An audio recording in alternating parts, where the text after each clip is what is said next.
Chitong doesn't want to continue the law course. He has a vocation, Silo, but he wants to study priesthood. When did he speak to you? About a month ago, but I told him to make sure. Last night, he was sure.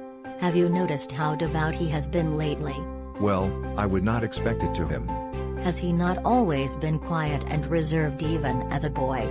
Yes. But of a religious temper. We can talk about it later. He was just afraid you would refuse. Oh Silo. When are you going to see your father? Nana called last night, she's crying. She says she can't do anything with the old man since Paolo is not there anymore. It seems the old man broke up late on his head. Well, he's been that wild since you drove that woman away. Your father could never live without women. It's death by torture. You certainly can choose your words. You know very well what the doctor said. It doesn't matter, he is going to die anyway. Why not give him what he wants? You don't sound like decent woman Sophia. Tell Chitong to have the car ready this afternoon. He and I will go there together.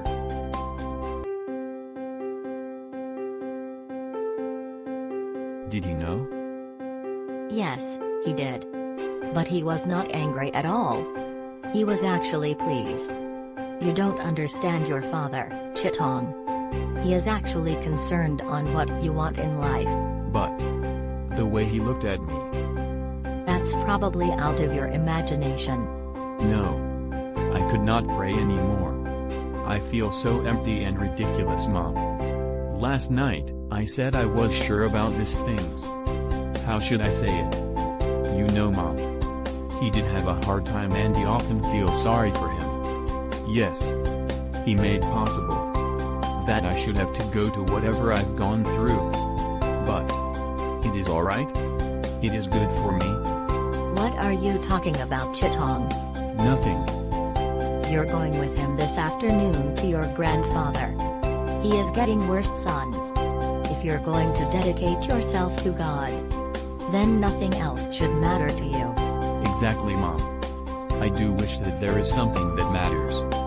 Something big, powerful and fierce that I have to overcome.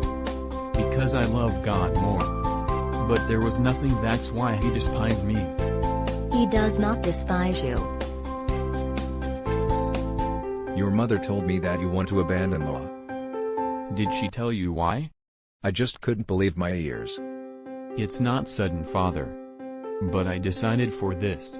Well, how did you know? I woke up one night and I know I belong there. Yes. We all had that time when everything clicks in place and become beautiful. It was through the appeal of beautiful things that you have found God. With the senses. Yes. I'm not a thinker nor a saint. That's why it takes time to realize. You should have talked to me about it. I could have shared my experience. Your experience, Father? I do look so shocked. I was once young, you know. What happened, Father? Well, Mom wanted me to become a priest. But when she died, I abandoned the idea. I never knew it. Yes. I never told anyone. Not even your mother.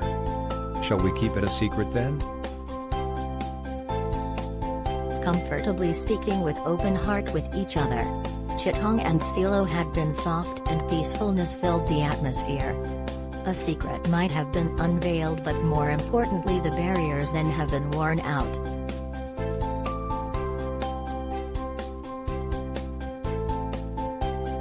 How is he? He's not been eating for days and is always asking for that girl.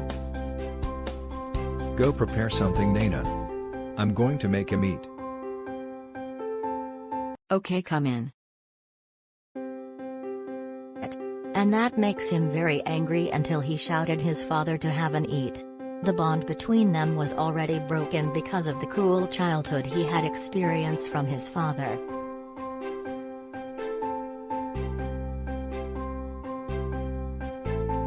Did he eat? Yes, dear. You must be hungry. Come, let's eat. Chitong. If she comes here, your father will surely find out. How come? Don't ask me how. He will. He will find out somehow. Then. Let him. But. I'm still going to bring back the girl. The old man needs her. I'll find her.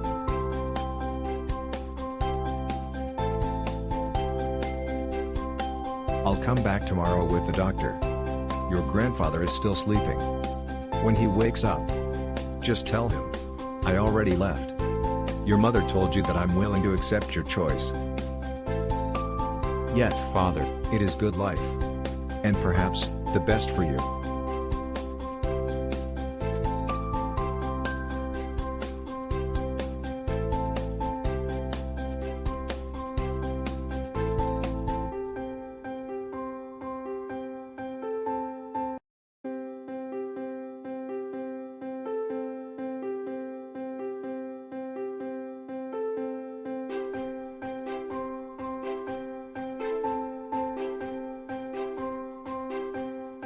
Chitong could not take it furthermore.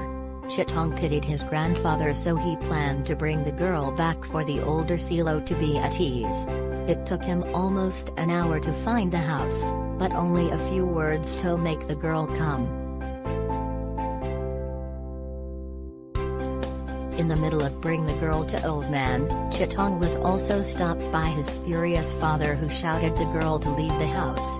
Chitong was so determined to go against his father's will and made his father very angry, where the two are already shouting at each other. Because Chitong's doing, Silo made the biggest mistake of life and laid a hand on his son. The whole concept of the story is basically anti-feminist. Women in the story are portrayed as slaves of men. It is clear in the story that women's role caters only to men's needs and their children. Women at their time also have no right to express what they felt. Having concubines is also normal. That made Silo hate his father because of the violence he had experienced in his childhood. Aside from women being treated as sex slaves by men, it also implied in the story that women are unintelligent species, as what the girl does who returned to old Silo at his bidding. There is no equality between men and women in the story, because while men are being treated as Lord Almighty, women are also treated as the lowest class of society.